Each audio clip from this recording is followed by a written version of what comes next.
Yang terhormat para dewan juri dan yang saya hormati Bapak Ibu OPD dari Kabupaten Purwakarta beserta rekan-rekan peserta Lomba Teknologi Tepat Guna di tingkat Provinsi Jawa Barat yang saya banggakan. Perkenalkan, saya peserta dari Kabupaten Purwakarta. Sebelumnya izin untuk perkenalkan diri terlebih dahulu. Saya membawa sebuah karya yang saya beri nama Pursel.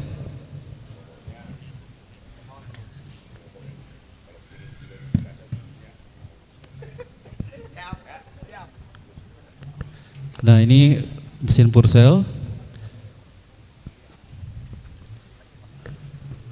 Izin untuk perkenalkan terlebih dahulu. Nama saya Dedi Kurniadi. Saya pernah sekolah di Institut Seni Indonesia Yogyakarta jurusan Desain Interior. Dan ini pengalaman kerja saya, pernah bekerja di Unilever, di Pensil Design, di PT Paragon Teknologi dan Innovation, PT Berdikari Pratama, Islamic Entrepreneur Boarding School sebagai event organizer, MC dan narasumber. Dan ini ada beberapa pengalaman organisasi saya. Ikatan Mahasiswa Desain Interior Indonesia, Ikatan Desain Interior Indonesia, Paguyuban Mojang Jajaka, Gerakan Pencinta Alam, Red Cross Indonesia, Camping Adventure Family Indonesia, Asosiasi Bank Sampah Indonesia, dan sebagai Ketua Komite Korcam Ekonomi Kreatif Purwakarta.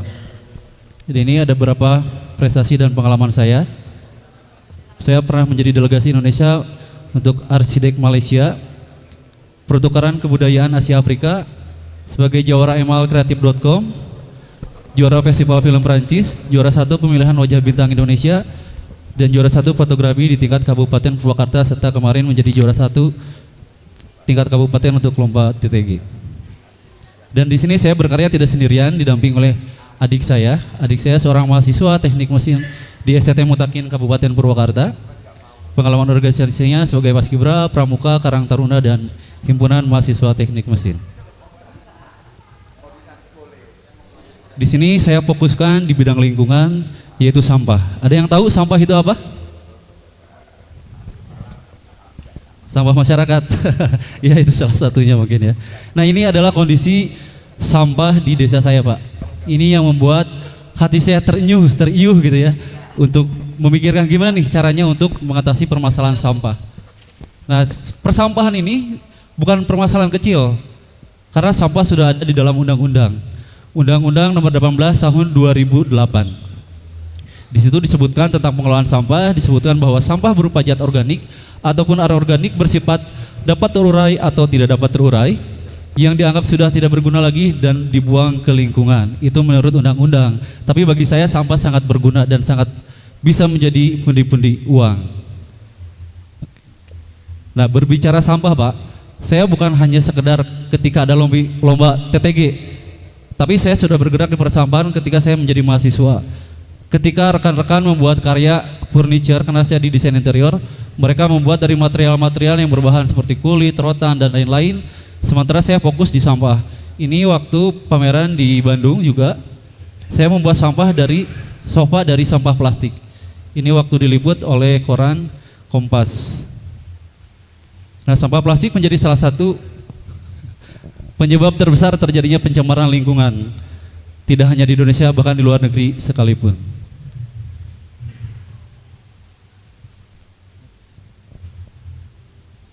Nah, kebanyakan orang-orang hanya menjadi sebagai komentator tanpa melakukan aksi nyata. Dan ini beberapa kegiatan-kegiatan saya untuk lingkungan, terutama sampah. Saya sempat mengadakan pelatihan dan alhamdulillah waktu itu dihadiri oleh Bupati Kabupaten Purwakarta. Bersama Bapak Kepala Desa, saya mengolah sampah menjadi eco-enzim. Terus saya juga bekerja sama dengan Citarum Harum, Pak, untuk penanganan sampah. Dan saya juga mengumpulkan rekan-rekan sekecamatan Darangdan waktu itu. Nah, dari sekian banyak cara untuk menangani permasalahan sampah, akhirnya saya terfokus untuk pirolisis. Kenapa saya mengambil pirolisis? Karena ada juga peraturan katanya sampah tidak boleh dibakar. Dalam artian bisa menimbulkan polusi. Dari situ saya mencari jurnal, membaca, mencari referensi, dan akhirnya ketemulah mesin pirolisis ini, Pak. Karena mesin ini tidak menimbulkan polusi yang begitu banyak, seperti itu. Nah, pirolisis sendiri adalah proses mengubah material padat menjadi produk cairan dengan memanfaatkan pembakaran suhu tinggi tanpa adanya oksigen. Nah, ini bagian-bagian dari mesin pirolisis. Di sebelah sini ada kondektor, di sini ada pipa penyulingan, dan di sini ada tabung reaktornya. Jadi nanti sampah akan dimasukkan ke sini dan langsung melakukan penyulingan seperti itu. Nah, dari hasil penyulingan sampah ini bisa menghasilkan produk-produk baru, Pak. Di antaranya ada minyak tanah, solar, premium. Bahkan saya kemarin sempat berinovasi untuk membuat lilin, Pak. Membuat lilin dan kompor untuk jadi hasilnya menjadi bahan bakar lagi. Dan sebenarnya mesin ini ternyata sudah ada dibuat oleh beberapa pihak. Namun saya memberikan alternatif lain karena mereka mengeluhkan dengan biaya operasional yang mahal karena menggunakan tabung gas atau kayu. Sementara kita menggunakan bahan bakar dari oli bekas, minyak bekas penggorengan, bahkan dari hasil penyulingannya itu sendiri kita gunakan untuk menjadi bahan bakarnya.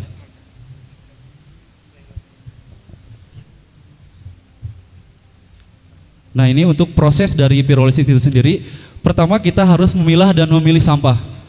Karena di sini khusus sampah-sampah plastik. Setelah itu kita melakukan penimbangan, Pak.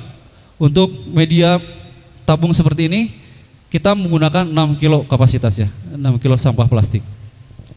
Lalu plastik dimasukkan ke dalam tabung reaktor dan kita menyalakan kompornya yang tadi menggunakan oli bekas.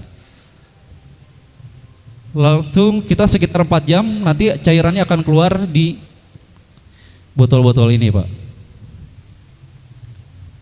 Nah, kok bisa sih dari plastik jadi BBM?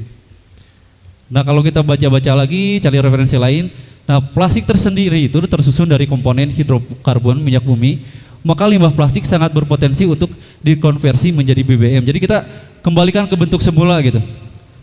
Seperti itu.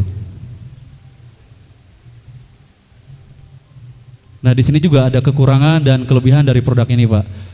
Kekurangannya karena kita belum uji lab juga nih hasil kandungannya itu sebenarnya kandungannya apa aja, cuman untuk dibakar kita bisa, bahkan kita menggunakan motor menjadi bahan bakar motor itu bisa, Pak, seperti itu. Cuman kita belum ada sertifikat uji labnya. Dan kita bisa kembali lagi. Ada hal yang positifnya juga. Selain menghasilkan produk baru, kita juga otomatis mengurangi tumpukan sampah karena itu yang menjadi permasalahan besar itu sampah dikemanain, sampah diapakan gitu. Nah, dengan adanya mesin ini, alhamdulillah sampah bisa teratasi. Nah, kenapa dinamakan Pursel? Karena saya di Purwakarta itu berada di kampung, Pak, di ujung selatannya Kabupaten Purwakarta gitu. Tapi saya walaupun orang kampung, ya mudah-mudahan mentalnya nggak kampungan ya. Harus jiwa kota, semangatnya juga harus jadi orang kota gitu. Nah, ini Pursel, singkatan dari Purwakarta Selatan. Kalau di Jakarta kan ada anak-anak Jaksel tuh yang gaul gitu ya, gue lu gitu kan. Nah, kalau Purwakarta punya nih anak-anak yang kreatif, inovatif gitu kan. Nah, mudah-mudahan saya juga bisa menginspirasi buat rekan-rekan yang ada di Pursel khususnya untuk tetap berkarya seperti itu. Nah, ini kondisi di desa saya, Pak, secara geografis di selatan Purwakarta itu, makanya namanya Pursel. Saya berada di Desa Sawit.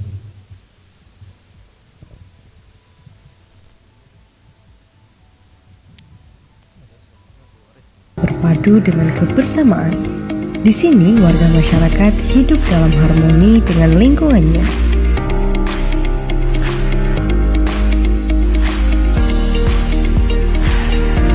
Namun sayangnya, seperti banyak tempat lainnya, masalah sampah masih menjadi tantangan besar.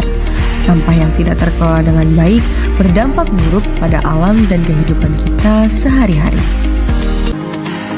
Lihatlah, ini adalah beberapa aksi nyata dari para milenial Desa Sawit yang telah bergabung dalam gerakan Budarsah. Mereka adalah inspirasi bagi kita semua.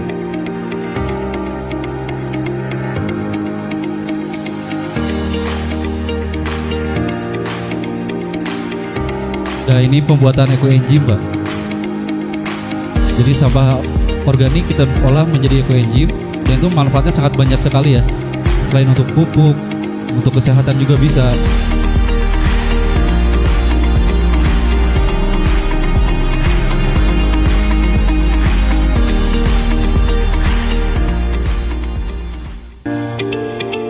Gerakan Budarsah terbuka untuk semua warga Desa Sawit.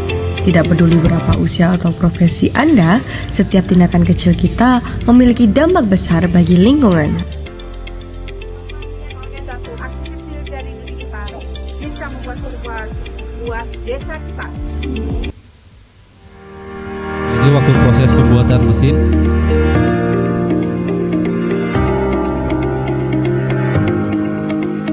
Nah, kenapa di sini fokusnya ke ibu-ibu? Jadi kebetulan Pak, saya juga salah satu pendiri gerakan Budarsah, Ibu-Ibu Sadar Sampah. Jadi waktu itu saya mengadakan sosialisasi bersama aparatur pemerintah desa untuk mengumpulkan para ibu-ibu di Desa Sawit, dan akhirnya kita membentuk sebuah komunitas yang bernama Budarsah, Ibu-Ibu Sadar Sampah. Baik, seperti itu Bapak Dewa Juri.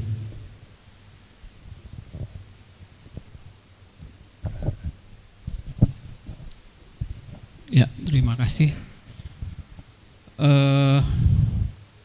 Proses hasil dari proses pirolisis ini kan sebetulnya walaupun dia jadi minyak, dia tidak secara langsung dapat digunakan karena harus melewati dulu satu tahap gitu ya, tahap katalitik gitu ya, supaya dia bisa menjadi bahan bakar yang siap digunakan gitu. Lalu yang kedua, hasil dari pirolisis dengan ukuran sebesar ini, jumlah bahan bakar yang dihasilkan tuh sangat sedikit gitu. Saya mempertanyakan dari sisi efektivitasnya gitu. Padahal kebutuhan bahan bakar cukup banyak gitu ya, tapi ketika itu dihasilkan yang sedikit dengan ukuran seperti ini menjadi pertanggungjawaban berikutnya gitu ya dari tim Pursel ini. Terima kasih. Baik Pak, terima kasih atas pertanyaannya. Saya akan menjawab yang pertama. Tadi Bapak setelah pengolahan perlu analisa lagi gitu ya, harus diproses lagi. Nah, maka dari itu Pak, inovasi saya langsung menggunakan Pak. Ini ada di depan. Jadi ini hasil pirolisis tadi. Kebetulan saya suka camping nih Pak. Jadi saya membuat kompor langsung bisa digunakan langsung Pak ini untuk jadi bahan bakarnya. Bisa nyalain dulu. Iya, paham. Oke. Maksudnya gini, bahwa untuk menjadi bahan bakar sebetulnya dari plastik langsung juga udah jadi bahan bakar gitu. Betul sekali. Tapi ini kan ketika kita akan meningkatkan hasil dari sampah itu menjadi sebuah bahan bakar yang bisa digunakan untuk yang lebih dari hanya membakar. Betul. Contohnya misalnya menjadi bahan bakar untuk motor atau apapun lah gitu, kendaraan. Nah, tapi dari hasil ini untuk bisa masuk ke kendaraan perlu ada satu tahap lagi gitu, yang namanya katalistik. Dan jumlah yang dihasilkan kalau misalnya hanya sampai di sini selesai. Hanya untuk misalnya saya bawa botol buat camping selesai gitu ya. Nggak jauh beda dengan kalau kita bawa plastik juga lalu kita bakar gitulah. Kurang lebih begitu ya. Tapi ketika kita akan ada inovasi yang akan kita tingkatkan bahwa ada sesuatu nih, jumlahnya harus juga memenuhi. Kalau misalnya saya berpikir gitu ya, satu RT atau satu rumah atau satu RT gitu ya, satu alat, ada satu RW, maka ada sekian alat menghasilkan berapa liter gitu ya, menjadi signifikan gitu minyak yang dihasilkan. Tapi kalau hanya satu menjadi pertanyaan, ini buat apa sih? Kalau hanya untuk membakar, ya plastik juga udah bisa dipakai buat bahan bakar. Baik, terima kasih. Saya akan bantu jelaskan Pak. Jadi dalam proses mesin ini Pak tidak hanya fokus di mesin. Karena di persampahan ini juga ada yang namanya bank sampah Pak. Di situ ada siklus perekonomian keuangan juga. Jadi di mana para warga di Desa Sawit itu akan melakukan transaksi berupa sampah. Dan di sana juga sudah ada perputaran keuangan. Nah, seperti tadi saya jelaskan bahwa mesin ini tujuan utamanya adalah untuk mengurangi penumpukan sampah Pak. Kalau kita bakar langsung menjadi polusi. Kalau misalkan sampah plastik Pak kita bakar langsung itu kan asapnya banyak tuh. Bisa hitam, bisa apa. Tapi dengan mesin pirolisis ini mengurangi polusi tadi. Seperti itu.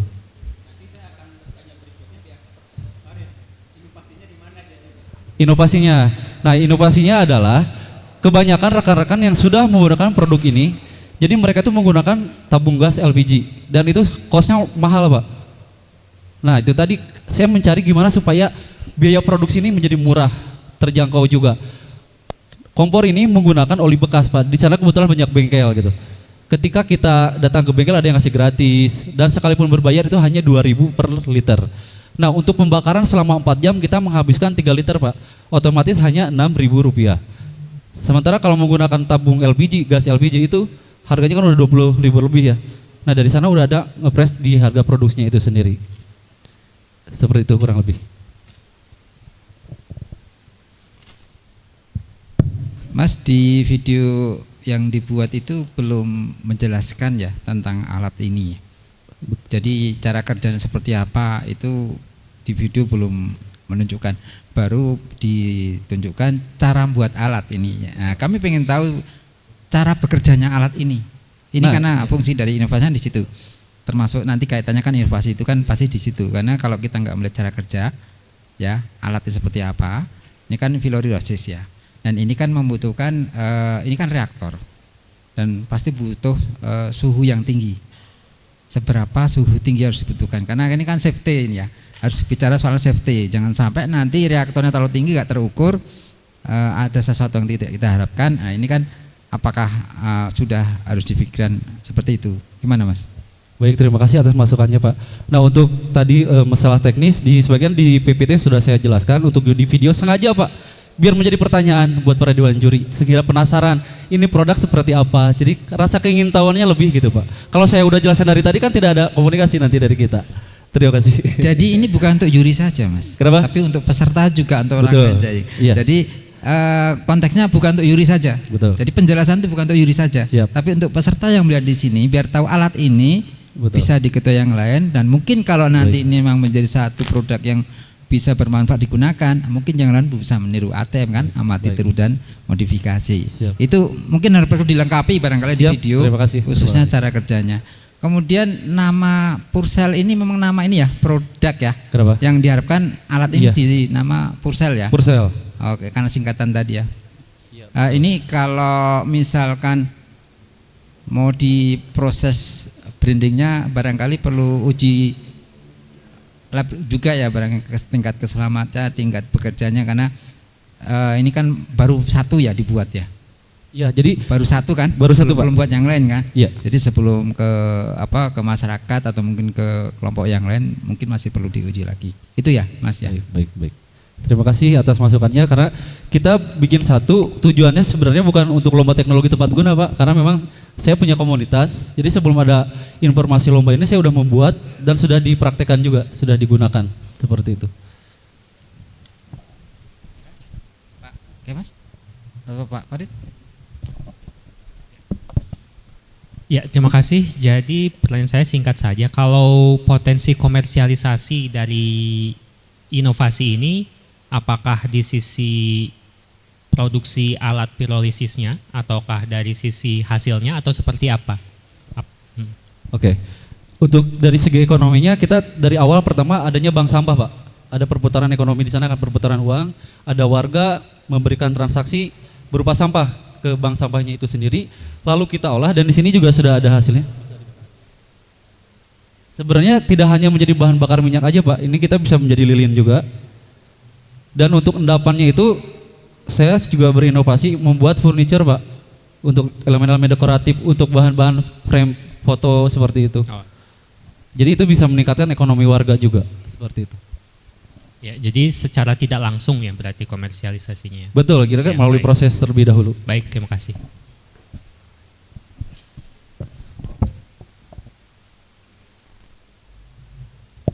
Baik, halo, ya terima kasih. Saya menyambung Pak Ihsan tadi ya, jadi sebenarnya masukan sih sebetulnya ini sifatnya. Jadi kalau tadi itu pirolisisnya yang sebelah sana yang ada tabung ya, yang ininya apa? Kompornya? Kompornya Pak. Kompornya. Iya. Jadi kalau tadi mesin pirolisis itu sudah umum, sudah banyak ya. Betul. Nah, kompor yang berbahan bakar oli bekas itu juga sudah umum. Jadi maksud saya cari inovasi lain. Kalau itu sama seperti menggabungkan antara mobil dengan engine. Engine-nya bisa dari engine berbahan bakar diesel misalkan ya, solar, berbahan bakar bensin atau elektrik atau hybrid. Nah, itu tidak bisa menjadi sebuah inovasi gitu. Jadi ini kompornya tersendiri, pirolisisnya tersendiri, kemudian digabungkan, ini nggak bisa jadikan sebuah inovasi karena dua-duanya berbeda gitu ya. Nah, ini cari masukan saja, cari alternatif lain yang bisa dijadikan sebagai inovasinya, gitu ya. Jadi itu yang pertama, masukan. Kemudian yang kedua, sudah pernah dihitung belum? Kira-kira misalkan 10 kilo plastik itu menghasilkan berapa liter bahan bakar? Dengan 10 kilo plastik kalau dicacah kemudian diinjeksi, dipanaskan, menghasilkan sebuah produk yang fungsional, misalkan ubin gitu ya, atau plafon gitu, atau produk lain yang fungsional. Itu perbandingannya bagaimana gitu. Jadi sama-sama dari plastik bekas, tapi secara ekonomis itu bisa menghasilkan mana yang lebih ekonomis gitu ya. Mana yang lebih bernilai dari sisi penjualan. Nah, itu masukan kedua. Itu aja sih sebenarnya. Terima kasih. Baik, terima kasih Pak atas masukannya. Tadi saya akan menjawab untuk argumen Bapak yang pertama mengenai inovasi. Memang betul Pak, mesin ini udah banyak yang membuat. Tapi dari sekian banyak mesin yang mereka buat hanya memproduksi untuk bahan bakar minyak saja. Inovasinya di mana? Saya melakukan inovasi dari hasil olahannya itu tadi Pak. Berupa lilin, berupa limbah plastiknya menjadi frame foto seperti itu Pak. Jadi inovasinya itu dari hasil produk olahannya itu sendiri. Nah, kalau tadi perbandingan gramasinya ya, untuk satu tabung reaktor ini 6 kilo menghasilkan 800 mili Pak. Seperti itu. Dan untuk masalah ekonominya tadi, tujuan utama saya membuat ini dengan tim di sini adalah untuk mengatasi permasalahan sampah Pak. Seperti itu. Berbicara lagi ekonomi tentu ada seperti tadi karena kita juga membuat bank sampah. Seperti itu. Jadi tujuan utama dari mesin ini adalah mengatasi permasalahan sampah yang saya rasa gitu. Permasalahan sampah ini di mana-mana gitu Pak, nggak cuma di desa saya. Sementara ya punten-punten nih pihak pemerintahan dan pihak swasta dan lainnya pun belum ada aksi nyata yang benar-benar bisa mengatasi permasalahan sampah ini. Mungkin dengan hasil karya saya bisa dari skala kecil mengadakan mesin ini tingkat dusun atau tingkat RW, itu bisa mengatasi sampah jangan sampai sampah terfokus di TPA gitu, karena bisa atasi di lingkungan kita sendiri itu sendiri. Seperti itu.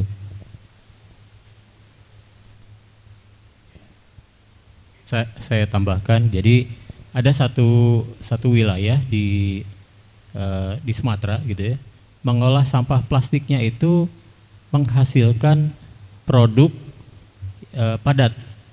Nah, produk padat itu bisa menghasilkan nilai yang bisa menghidupi daerah tersebut gitu. Jadi ya itu inovasi kan. Jadi dari sisi nilai ekonomisnya itu menurut saya tinggi gitu ya. Nah, mungkin Anda kan dari desain interior ya. Nah, itu lebih banyak berhubungan dengan misalkan produk-produk interior yang bisa dikembangkan dari plastik gitu ya. Plastik bekas maksudnya, plastik sampah.